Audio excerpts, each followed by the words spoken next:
Bapak. Tala'al badru alaina min saniyatil wada wajaba syukru alaina mada'a lillahi Allahumma salli wa sallim wa barik alaihi. Silakan.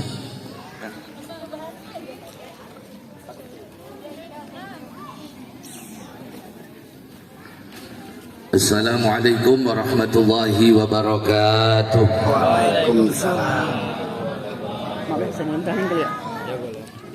Bismillahirrahmanirrahim. Alhamdulillahi rabbil alamin. Ahmaduhu subhanahu wa ta'ala bilagha hamdin wa azkahu wa ashmalahu wa ardah hamdan yafuku wa yafdulu hamdal hamidin hamdan yakunu lana dukhran wa ridan indallahi rabbil alamin. Allahumma salli wa sallim wa barik ala habibina wa syafi'ina wa maulana Muhammadin Sallallahu alaihi wasallam wa ala alihi wa sahbihi wa man tabi'ahu bi ihsanin ila yaumiddin. Qala Allah ta'ala fil Qur'anil azim wa huwa asdaqul qailin laqad ja'akum rasulun min anfusikum azizun 'alaihi ma 'anittum harisun 'alaikum bil mu'minina raufur rahim. Wa qala an-nabiy sallallahu alaihi wasallam la yu'minu ahadukum hatta akuna habba ilaihi min nafsihi wa malihi wa walidihi wa waladihi wan nasi ajma'in. Shadaqallahul azim wa sadaqa rasuluhul karim wa nahnu ala dhalika minasy syahidin syakirin walhamdulillahi rabbil alamin. Para asatid, para tokoh masyarakat yang kami hormati dan kami muliakan, Ketua RW, Ketua RT, Ketua DKM yang kami hormati, bapak-bapak, ibu-ibu, hadirin wal hadirat.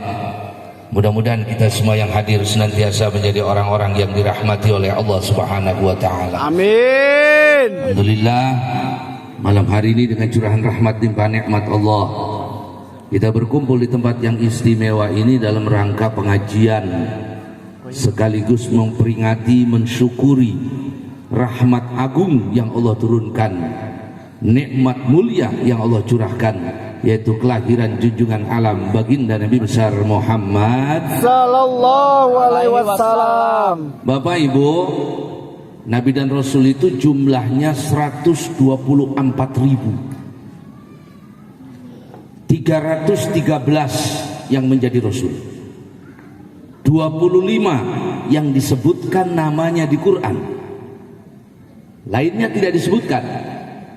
5 dipilih oleh Allah menjadi ulul azmi, 1 dipilih menjadi pimpinannya para nabi dan rasul.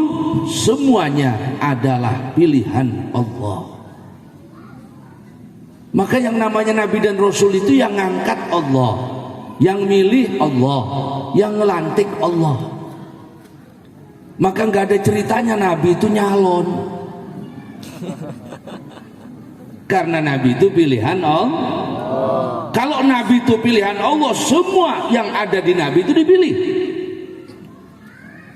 Contohnya junjungan kita baginda Nabi besar Muhammad Sallallahu alaihi wasallam. Nabi kita lahir hari Senin, ninggal hari Senin, diangkat jadi nabi hari Senin, berangkat hijrah hari Senin, sampai ke Madinah pun hari Senin. Nabi melahir hari Senin, ninggal hari Senin. Beda sama kita, Pak, lahir Rebo mati Sabtu. Kok kenapa sih hari Senin? Kenapa Nabi nggak lahir hari Jumat? Hari Jumat hari yang paling mulia, 1 minggu. Kenapa Nabi kok lahirnya hari Senin? Karena hari Senin di dalam sejarah hadis Nabi dikatakan hari Senin itu Allah menciptakan pohon-pohonan. Allah ini menciptakan alam dunia ini Bu 7 hari. Ya. Menciptakan bumi hari Minggu, menciptakan pohon-pohonan itu hari Senin. Seolah Allah ingin menggambarkan bahwa Nabi ini dilahirkan pada hari Senin akan bertumbuh besar sebagaimana pohon yang bertumbuh berkembang melahirkan buah dan memberikan manfaat kepada orang yang ada di sekitarnya. Itulah kenapa Nabi lahirnya hari Senin. Bapak ibunya orang pilihan, bukan orang sembarangan. Tidak pernah bapaknya Nabi itu sujud sekalipun sama patung, nggak pernah. Nggak pernah ibunya sujud sekalipun sama patung, tidak pernah. Bapak ibunya Nabi adalah orang-orang yang beriman, meninggal dalam keadaan beriman. Ahlul fatrah. Ahlul fatrah itu masa di mana tidak ada Nabi dan Rasul, dan mereka dihukumi sebagai orang yang masuk surga. Lahirnya terpilih Syekh Muhammad Nawawi bin Umar Al-Bantani. Syekh Nawawi Bantani itu mengatakan Nabi itu lahirnya bukan dari jalan kencing, bukan kayak kita. Masa Nabi sama kencing lahirnya sama? Nabi itu lahir dari perut ibunya membelah. Oh, kata ibu mana mungkin sesar? Mungkin. Perut ibunya membelah, Nabi keluar, dan begitu lahir Nabi langsung sujud, tangannya ke atas. Lahirnya saja sujud. Anak kita lahir ngejengkang. Nabi nggak sama. Fadolatuhu tahirah. Kotoran Nabi itu suci. Nabi itu pernah bekam, diambil darahnya, dikumpulkan di mangkok. Nabi manggil Abdullah bin Zubair, Abdullah buang darah saya. Abdullah bin Zubair keluar ke rumah, tengok kanan tengok kiri nggak ada orang, itu darah satu mangkok diminum semua.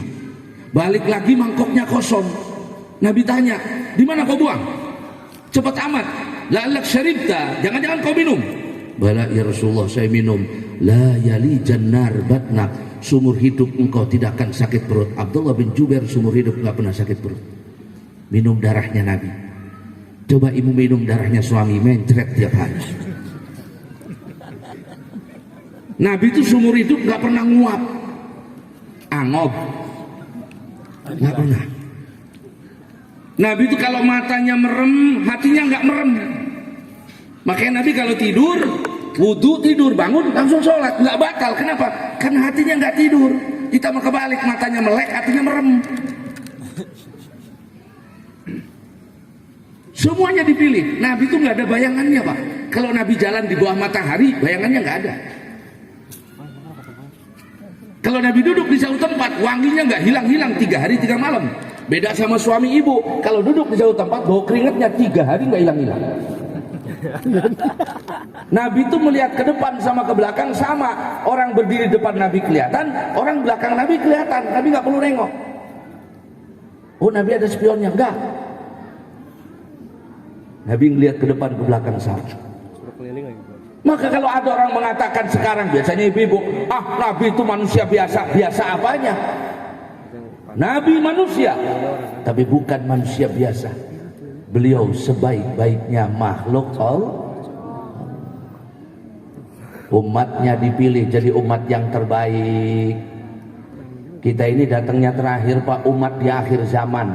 Setelah kita nggak ada umat lagi, tinggal nunggu hari kiamat. Umat Nabi Muhammad itu datangnya terakhir, tapi masuk surganya duluan. Mudah-mudahan kita termasuk di dalamnya. Amin. Amin.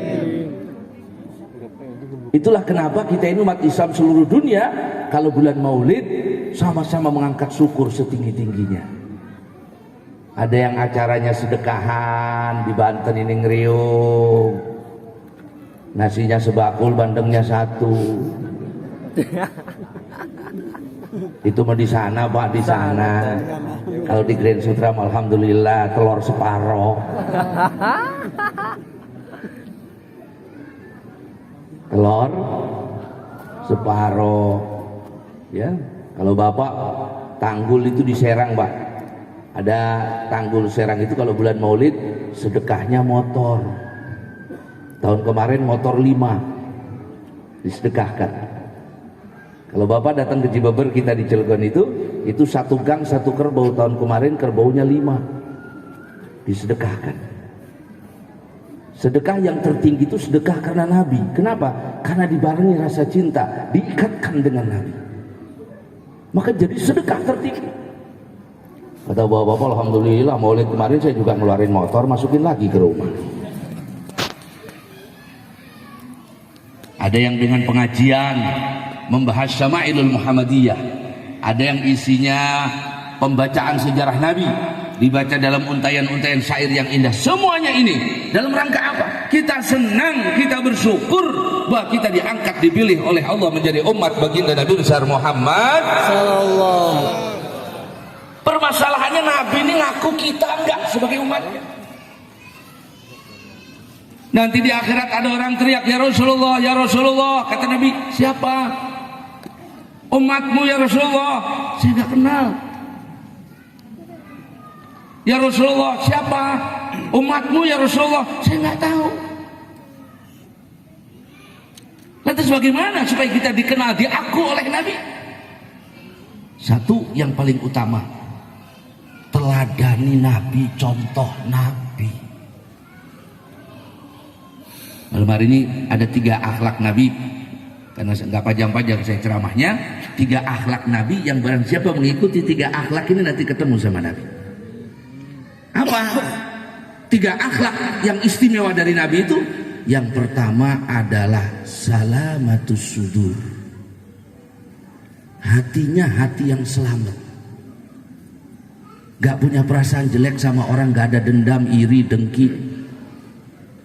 Kata Nabi, ya Anas bin Malik, ini istata'ta, ya Anas, kalau engkau bisa setiap hari engkau bangun dari tidur tidak ada perasaan jelek kepada siapapun, lakukan itu. Inna dzalika min sunnati, itu termasuk sunnahku. Barang siapa yang mengamalkan sunnahku nanti akan bersamaku di dalam surga. Tidak punya perasaan jelek sama orang. Bu,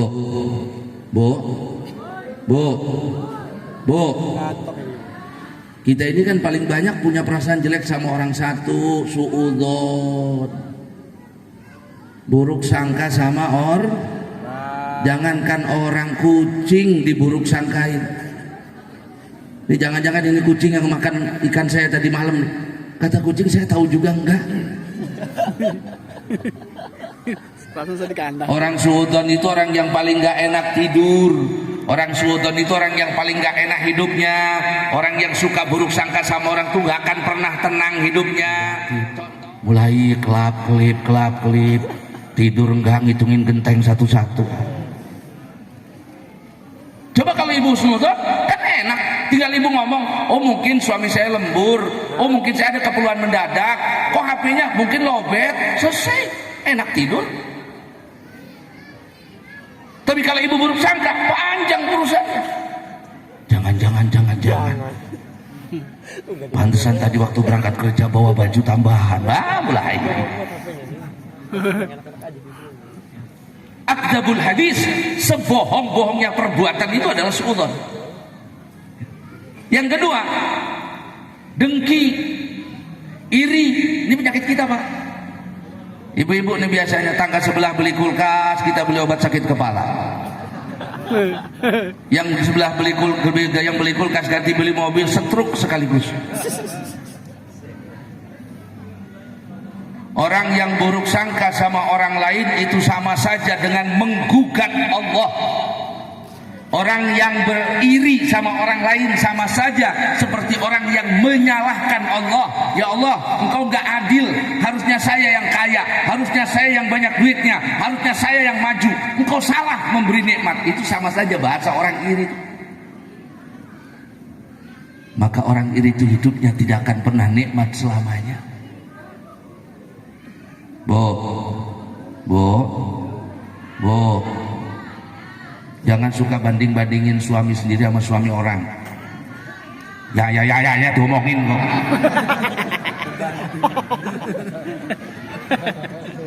Bu, sejelek-jeleknya perempuan itu yang suka banding-bandingkan suaminya suami orang. Mas, si Anu tuh Masya Allah, orangnya soleh, kaya, sering umroh, banyak duitnya. Iya Bu, walaupun begitu, itu suami orang.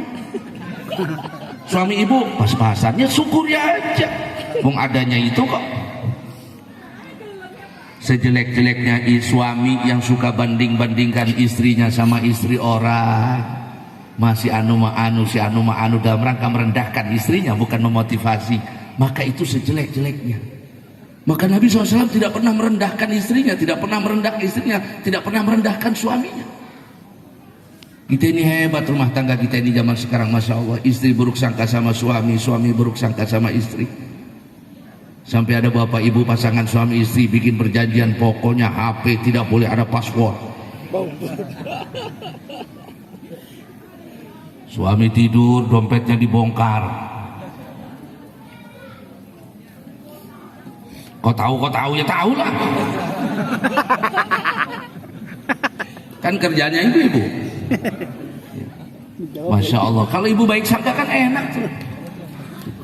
Kita ini kadang-kadang Masya Allah, suami buruk sangka sama istri, nggak selesai-selesai, ditambah iri. Maka kalau kita ingin diaku jadi umatnya Nabi, bersihkan hati kita, bersihkan hati kita. Nggak usah dengan yang jauh dulu, dengan yang sekitar kita. Jangan buruk sangka sama orang, jangan buruk sangka suami sama istri. Selalu berbaik sangka. Kalau zaman sekarang istilahnya positive thinking. Kalau orang tuh pikirannya positif terus enak. Ya kita kan negatif terus, Pak. Ada ibu gendut diomongin, si ibu tuh gendut amat, kolesterol itu. Ada ibu kurus diomongin, si ibu tuh kurus amat, banyak masalah kayaknya itu. Ada bapak-bapak rajin ke masjid tadi yang ngomongin, lagi sadar tuh kayaknya. Lagi sadar. Yang nggak pernah ke masjid diomongin, munafik. Masya Allah. Ya, satu. Kalau pengen diaku jadi umat Nabi, kita pengen ketemu dengan Nabi, bersihkan hati kita. Yang kedua, akhlak yang akan mengumpulkan kita dengan Nabi itu apa? Sakhawatun nufus, dermawan. Nabi kita tuh orang dermawan. Ada orang datang sama Nabi, ya Rasulullah minta kambing. Kata Nabi, kasih 500, satu orang 500. Ada yang datang lagi, ya Rasulullah saya minta onta, kasih 100, satu orang 100 ekor onta. Waktu Nabi haji ke Mekah, itu Nabi menyembelih 100 ekor onta, bawa 100 ekor onta, 63 ekor disembelih oleh Nabi, sisanya disembelih oleh Sayyidina Ali. Sendirian sedekahnya 100 ekor onta. Kita alhamdulillah, sapi satu betujuh. Sapi satu betujuh. Pak, yang namanya sapi satu, kebo satu, 7 orang itu maksimal. Itu maksimal. Yang paling bagus kebo satu, sapi satu, 1 orang. Kan enak naikinnya tuh di akhirat. Ini kok malah cari temen. Pak, saya kurang 3, yuk saya gabung saya. Ngapain? Udah bapak berempat aja, anak istri udah berempat tuh. Kurang 3 Kiai, ngapain nyari lagi? Udah sapinya kecil, orang dia 7, gendut-gendut. Tuh kalau bisa ngomong itu sapi di akhirat protes benar-benar. Tahu begini saya nggak mau jadi korban. Pelit kita. Apalagi ibu-ibu tuh Masya Allah pelitnya luar biasa. Sodako minta kembalian. Ngasih 100.000 minta dibalikin 98.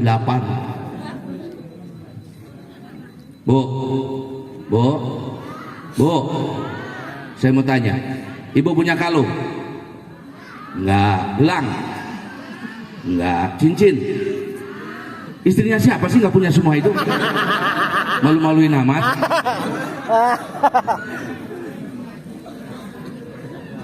Ibu punya kalung?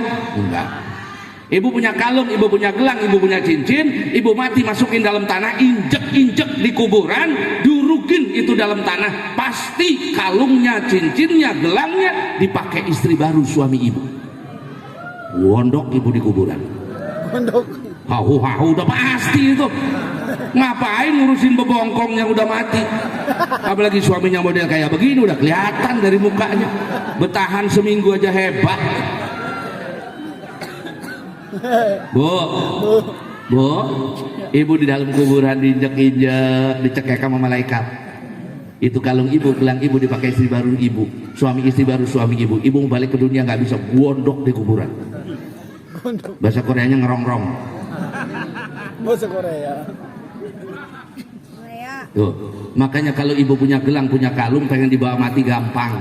Ibu punya kalung, punya gelang, pakai ibadah, jual, berangkat umroh, nyekolahin anak, santuni fakir miskin, itu dibawa ke akhirat. Dibawa ke akhirat.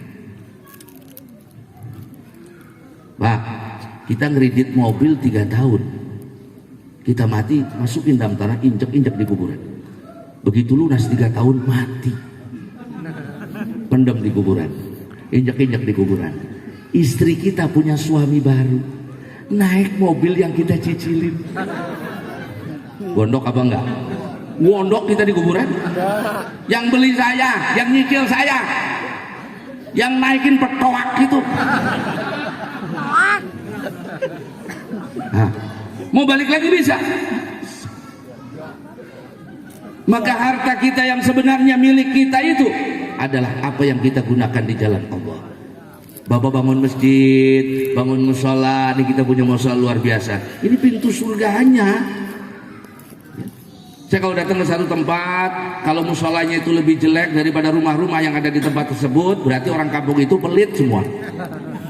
Tapi kalau kita datang ke suatu tempat, masjidnya bagus, lebih mewah dari rumah-rumah yang ada di sekitar, berarti orang situ dermawan semua. Amin amin, kamu soalnya kayak begini. Ini sebenarnya musola apa lapangan futsal sih?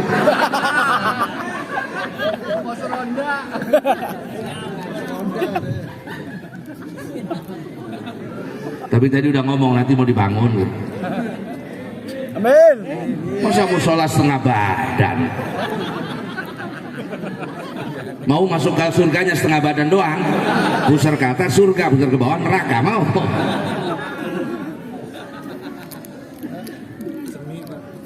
Tapi memang kita ini kalau mau menggunakan harta di jalan Allah nggak gampang, Pak, berat. Tantangannya berat. Dulu ada khotib khutbah Jumat di masjid, kata khotib, sidang Jumat yang berbahagia. Kalau kita mau sedekah, diikat sama setan 3 ikatan, ikat tangannya, kepalanya, kakinya, supaya nggak bisa sedekah. Ada bapak-bapak yang ada di Jumatan ngomong dalam hati, apa ya setan ngikat saya kalau sedekah, saya potong tali setan.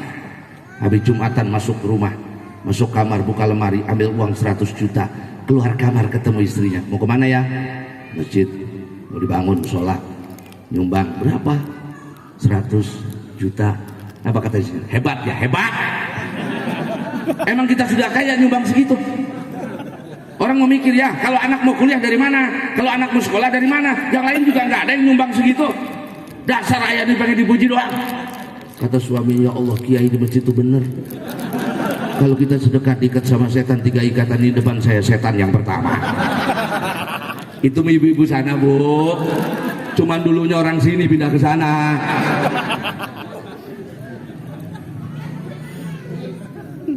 Iya, Bu. Maka apa yang kita gunakan di jalan Allah? Mana qasamalun min sadaqa walladhi nafsi Muhammadin biadih. Demi Allah, kata Nabi. Nabi nggak bilang bahasa tanpa sumpah, pakai sumpah Nabi. Demi Allah, tidak akan berkurang harta dari sedekah. Makanya orang nggak takut sedekah, sahabat Nabi nggak ada yang takut. Ya Allah, kita kalau Jumatan ada kotak lewat pura-pura tidur. Lewat melek. Ini model-model begini nih kelihatan.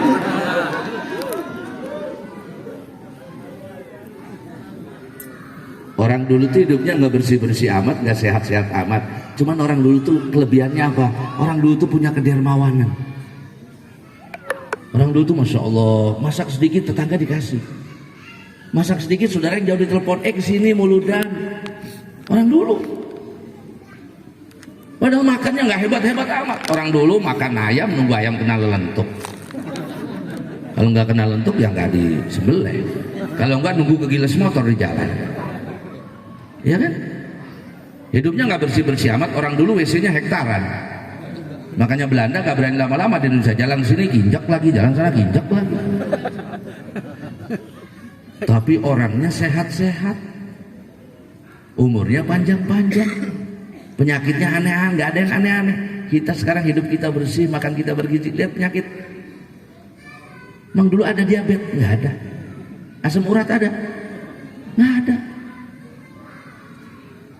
Apalagi kemarin kita corona, dan dulu nggak ada. Kemana-mana kita harus pakai masker. Sampai di tempat saya itu ada ibu-ibu buang air di kamar mandi pakai masker sendirian. Kok bisa? Harusnya mereka penyakitnya lebih parah, hidupnya nggak bersih, makannya nggak bergizi. Tapi kenapa kok mereka hidupnya lebih tenang, lebih tentram, umurnya lebih panjang, lebih sehat? Karena mereka suka sedekah. Kita mah koret, pedit, pelit. Makanya karena sering sedekah dijaga oleh Allah. Orang sana, orang dulu, istrinya hamil 4 bulan bikin nasi, 7 bulanan bikin nasi, lahiran sedekah lagi, sunatan sedekah lagi, cukuran sedekah terus gak habis-habis. Sampai orang dulu Pak kalau gali sumur keluar air makan lagi. Coba nanam padi baru ditanam bikin bubur makan lagi. Sampai tetangga saya pernah ngundang saya habis maghrib, saya tanya acaranya apa ini? Anu kebo lahiran, hah? Masa saya doain kebo? Saking dermawannya. Coba kita sekarang koret, pedit, bakhil.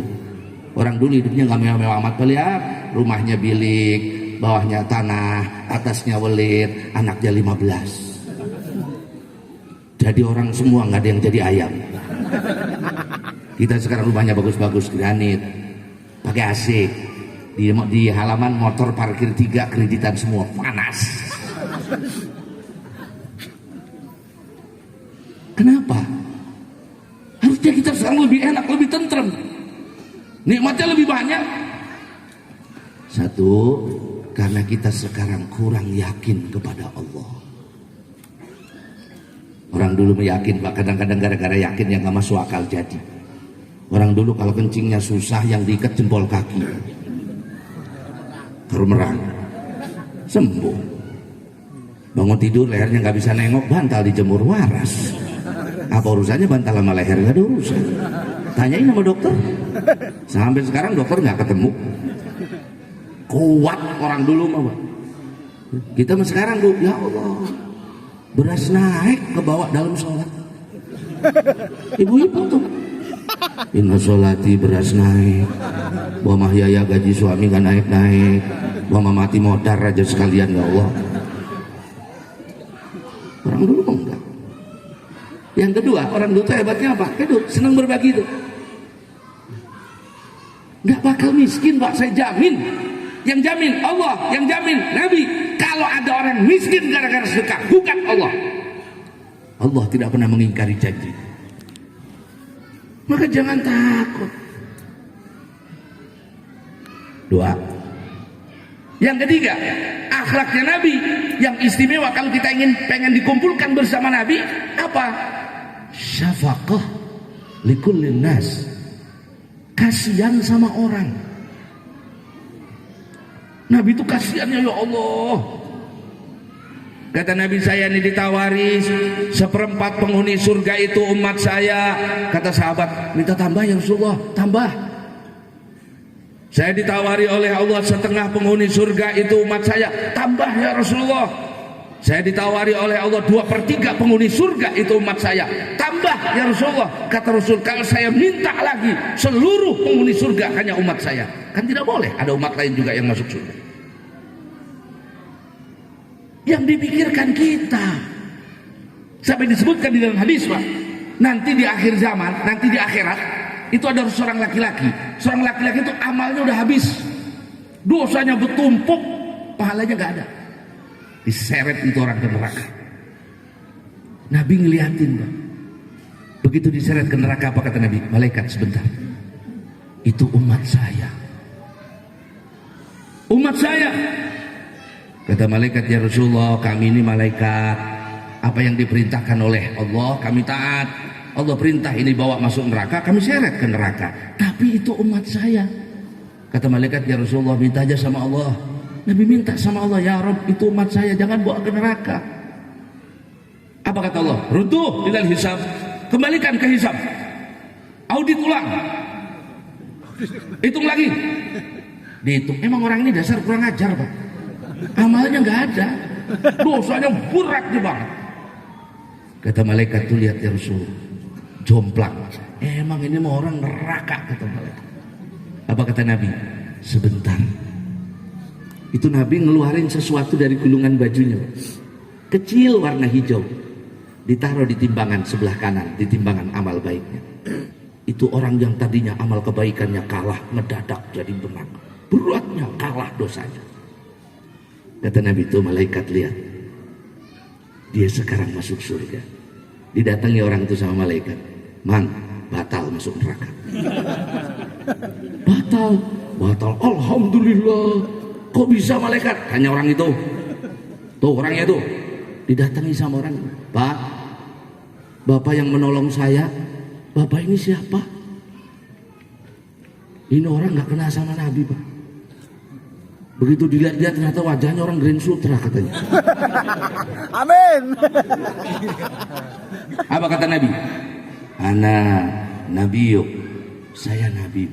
Dipeluk Nabi, oh ya Rasulullah.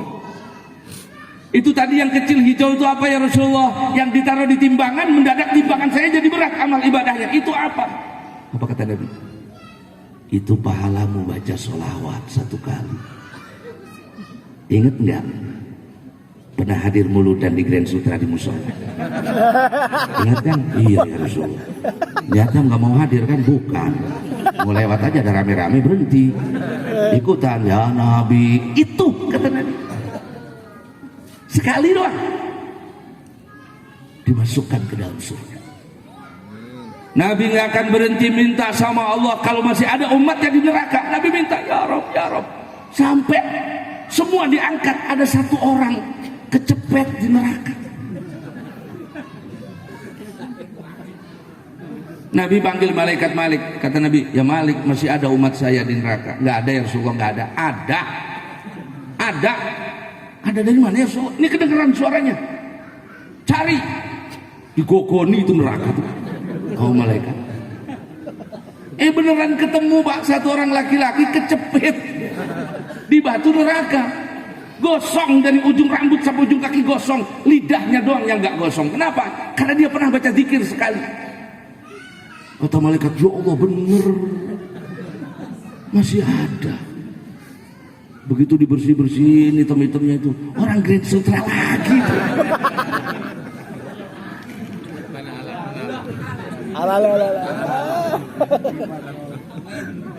Diangkat, dimasukkan ke dalam sungai rahmat, dimasukkan ke dalam surga, ditutup neraka, tidak ada penghuni neraka masuk surga. Itu terakhir yang masuk surga, tutup neraka sudah.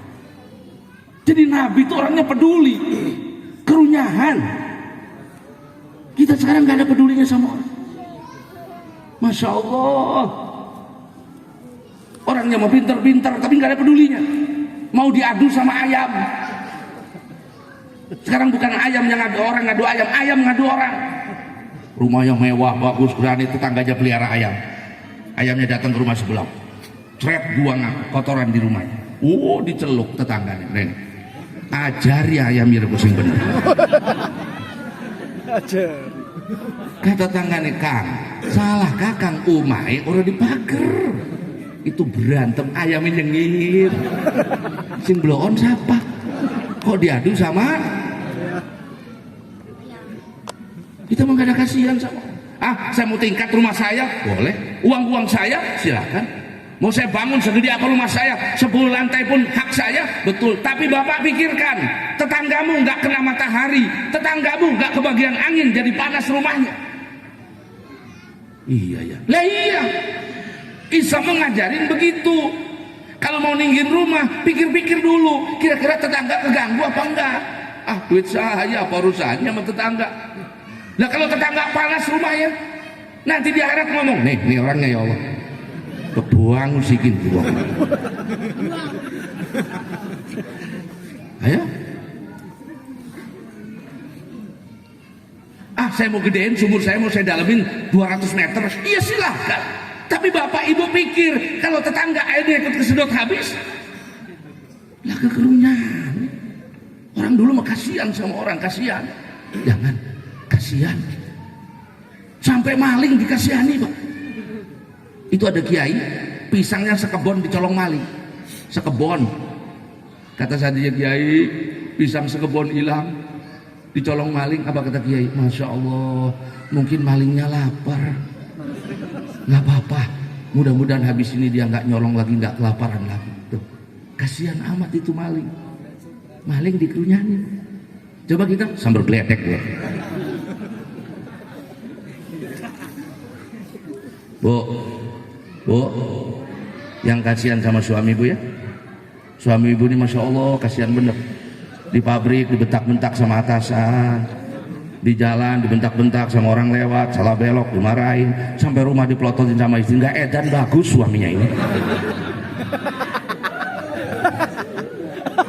Kan kelihatan ini model-modelnya.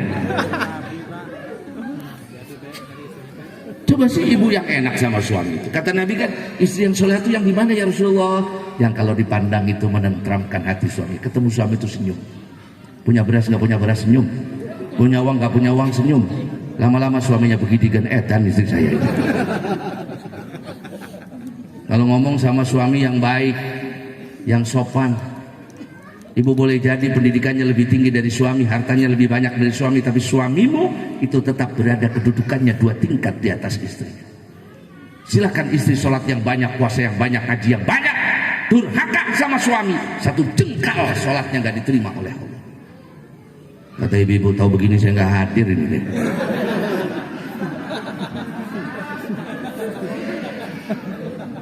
Tapi suami saya emang nggak sholat kiai, bukan urusan ibu.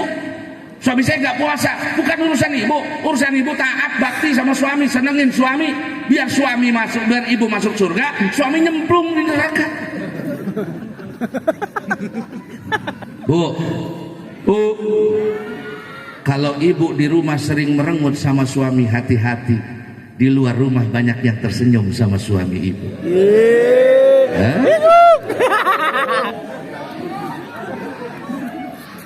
Benar Pak, benar. Benar.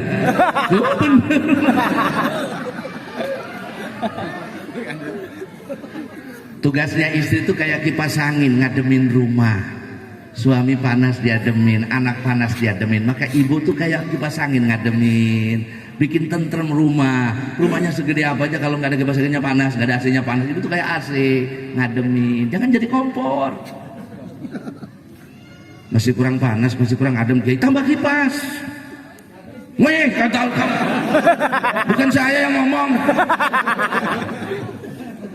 Kipasnya digedein, setrumnya digedein. Masya Allah, luar biasa. Nabi rumah tangganya indah, bukan bergelimang harta tapi luar biasa. Kenapa? Karena saling pengertian satu sama lain. Nabi itu kata Aisyah, saya selama berumah tangga dengan Nabi tidak pernah Nabi membentak saya tuh. Oh ini Masya Allah bu, bapak-bapak ini luar biasa bu. Sama istrinya gak punya akhlak, tapi sama istri orang punya akhlak. Bener bu? Sama istrinya pelatat pelotot, sama istri orang cengar cengir. Yang kita berhak berakhlak itu Pak kepada istri kita.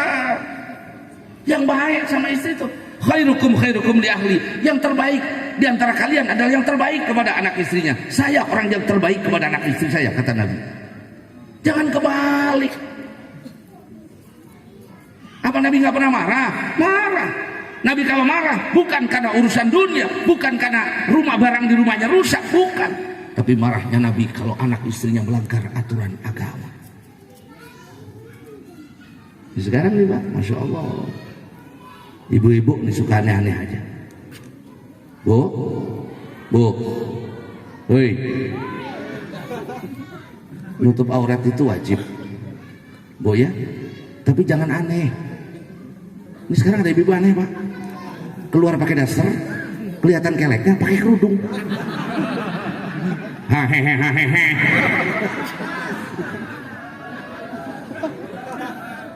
Ada ibu-ibu mau ke tukang sayur ke depan nggak pakai kerudung, malu nggak pakai kerudung, masuk ke dalam pakai kerudung, itu kelek kemana-mana. Dikira itu bukan aurat.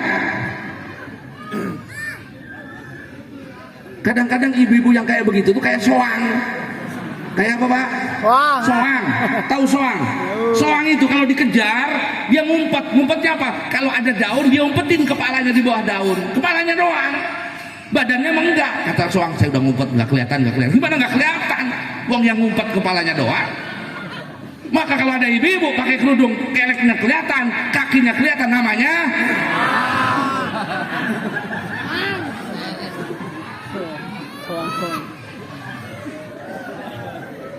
kata ibu-ibu berat.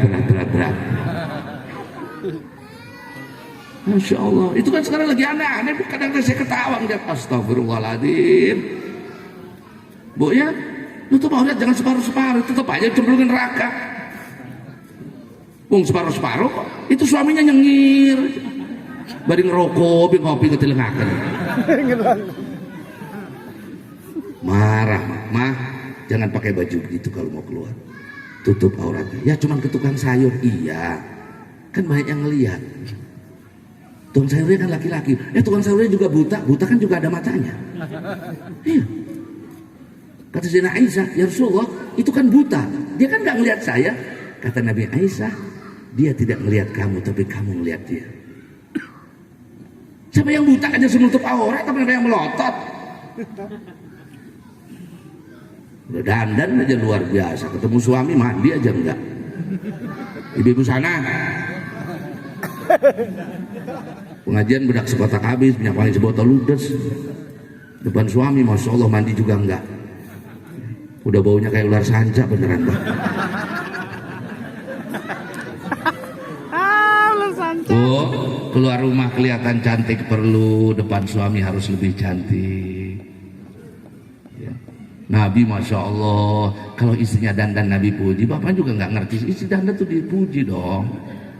Udah istrinya dandan 2,5 jam, mau kondangan, habis duhur musim panas kayak begini 1:30, ya istrinya wadenya beneran, keluar kamar pakai baju merah menyala, begitu keluar kamar apa kata suaminya, ya Allah kulit tampil gede amat, batal kondangan udah.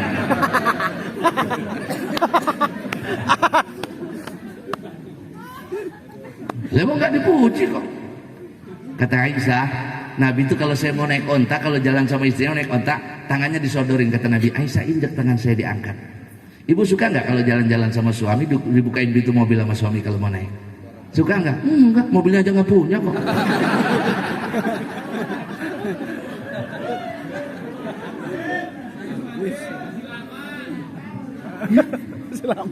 Maka kasihanlah kepada sesama hamba Allah. La yanzi'ur rahmah illa minasyaqi. Allah tidak mencabut hati kasihan dari seorang hamba kecuali orang itu akan menjadi celaka. Bu, Pak, kalau Bapak beli yang dagang tuh orang nggak punya, kelihatannya miskin, jangan ditawar sampai bengkok. Bu, Ibu, berapa mang sekilo? 50.000, Bu. 5.000 ya? 50.000.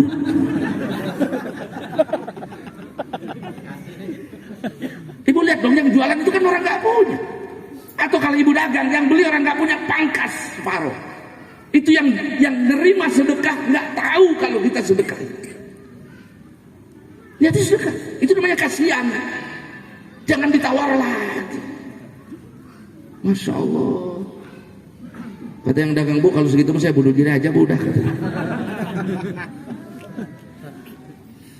Ya, nah hadirin rahimakumullah. Kalau itu hilang di hati kita, celaka. Dan itu yang hilang sekarang. Tetangga nggak peduli dengan tetangga, saudara nggak peduli dengan saudara. Ya, hati-hati dengan tetangga kita, hati-hati dengan tetangga kita.